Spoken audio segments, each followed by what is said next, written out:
Hello, everybody.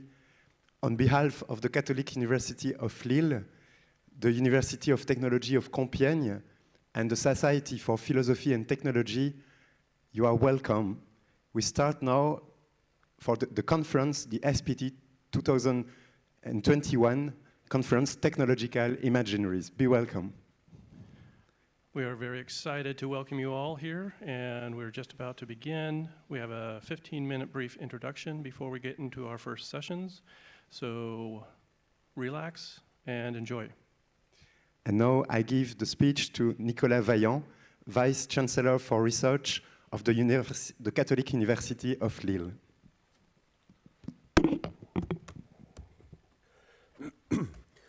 Dear participants of the annual SPT meeting, I am very happy and proud to welcome you on behalf of the Catholic University of Lille. Our university, founded in 1876, is located in the heart of the city of Lille.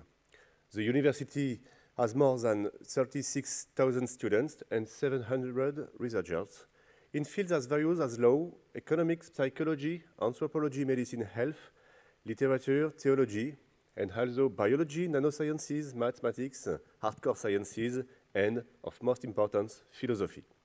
In other words, our university covers most of the sciences with a specific focus on sustainable development, innovative ecosystems, and ethics. I would also like to highlight the involvement of our university in the health and social sector with 3 hospitals and their 1,000 beds for patients, as well as 700 beds for aging people with severe illness. I am very happy to open this very important conference, and I should like to thank a lot to the University of Compiègne, Professor Xavier Guchet, David Doat, and Richard Lewis for organizing this great event. Thanks a lot for coming, and I hope you will enjoy your time.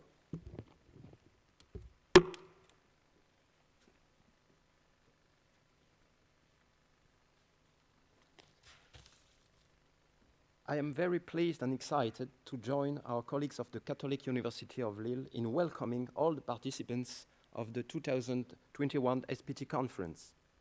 I represent one of the co-organizers of this event, the University of Technology of Compiègne, and in particular, the Human and Social Science Laboratory of the university, namely the COSTECH Lab. 2 words about the University of Technology of Compiègne. The university was founded in 1972 with the aim of promoting technology as a science of a special sort, neither fundamental nor applied science, and even as a culture in its own right. From the beginning, the specificity of the university has been the merging of engineering training and humanities.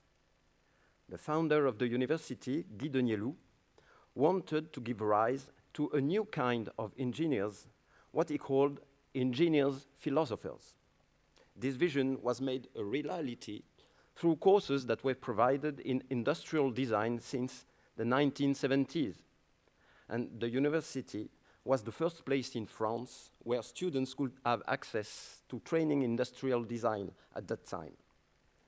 This vision ended up in the creation of the humanities department in 1986 and of the COSTECH Lab in the 1990s.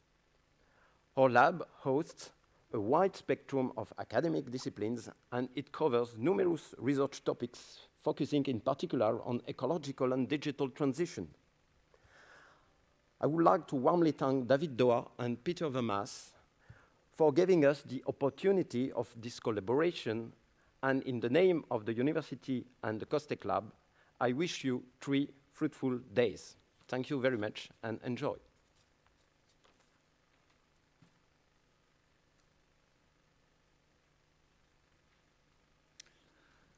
Good day, and thanks for the introductions.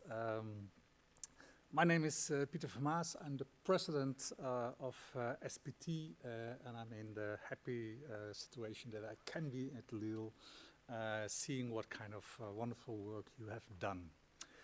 I want to also thank you, the persons who have submitted all your work.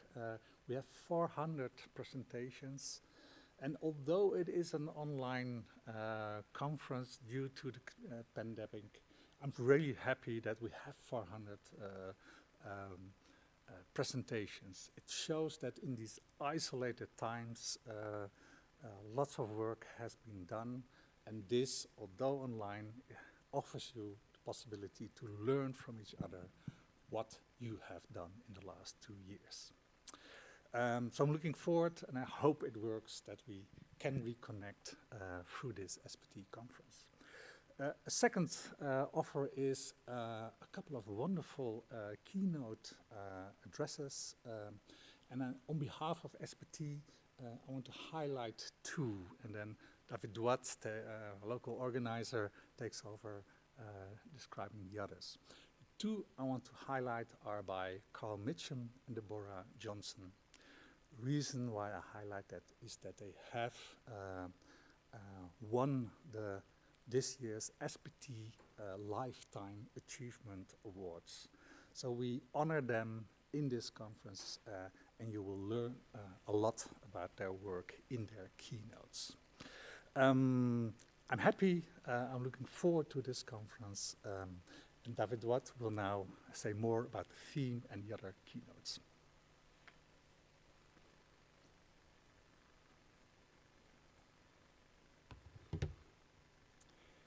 In addition to Carl Mitcham and Deborah Johnson, Bernadette Bensaud-Vincent, Sheila Jazanoff, Judith Sutz, and Peter Vermaas form our outstanding keynote team for the conference. They will allow us to explore different facets of the conference theme dedicated to technological imaginaries. Invested by many disciplines, technological imaginaries can be related to the myth, attitudes, and values that a culture attaches to new technologies, as well as to the ways in which technologies, in turn, shape our narratives and transform our social imaginaries. With the concept of technological imaginary, the materiality of a technology appears only as the visible part of a much larger technical system, which inevitably valorizes certain worldviews, certain categories of populations, or certain goods, at the expense of the achievement of other views, goods, values, and alternative possible worlds. Through the concept of technological imaginary has proved its interest from a critical perspective, the concept itself may appear problematic in several respects. Some argue that its generality sometimes seems imprecise and unfalsifiable. Others wonder what is the basis of a concept like imagination. Empirical approaches to technologies may prefer to stick to more modest and descriptive approaches, experimental approaches to more operative and testable concepts.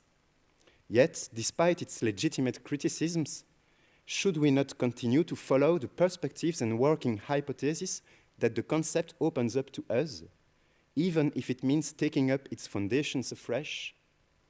We will see how our keynotes appropriate this questioning. We will also see how you appropriate it, whether you address this theme directly or indirectly through the many other themes of the parallel sessions and panels of the conference. And now I give the speech to Richard Lewis, who will provide you some practical info about the functioning of our online conference.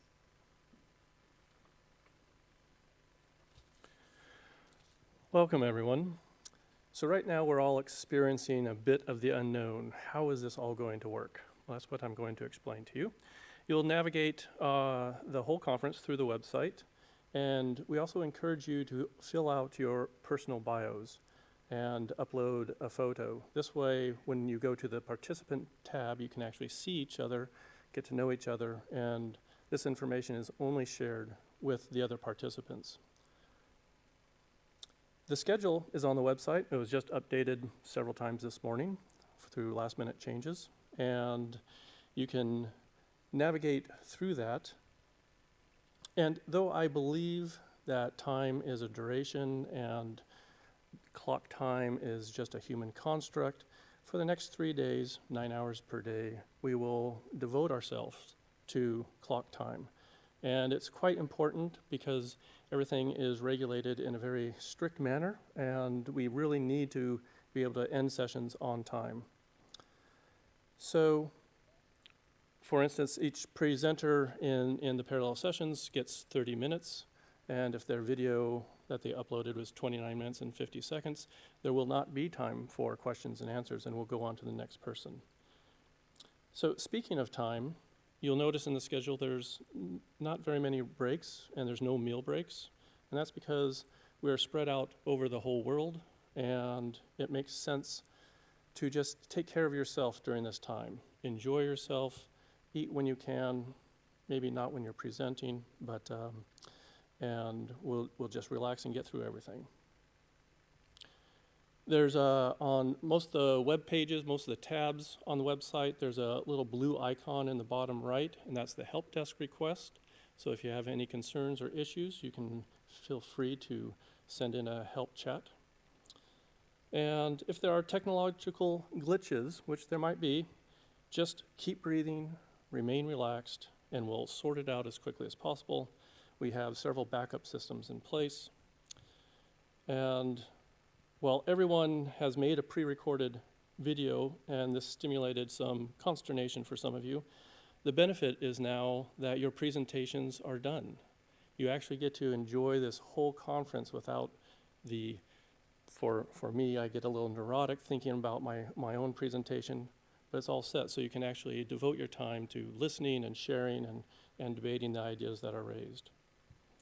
There's also each day on Monday and Tuesday breakout sessions, and these breakout sessions have several different parts. One is a Meet the Professor session, which people needed to sign up beforehand.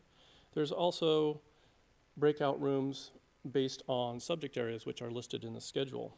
And then there's also 2 rooms, 11 and 12, that if you want to have a meet-up session with somebody, if you want to have a meeting, you can go to rooms 11 or 12 and ask the room technician to put you in a breakout room, and you can actually use this to meet with people.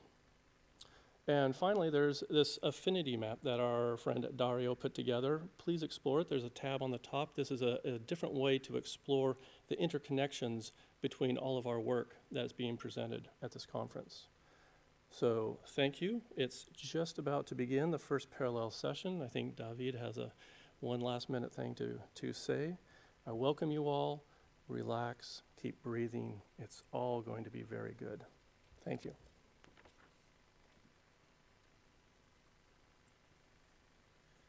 Thank you, Richard. I don't have many additional words to say, just to invite you to join the parallel sessions because it's time in 2 minutes it will start. So you just join the schedule page of the website, and you go in the schedule and you click on the URL which gives you access to your Zoom session in which you want to go. So have a good parallel session time, and see you soon in the day. Bye-bye.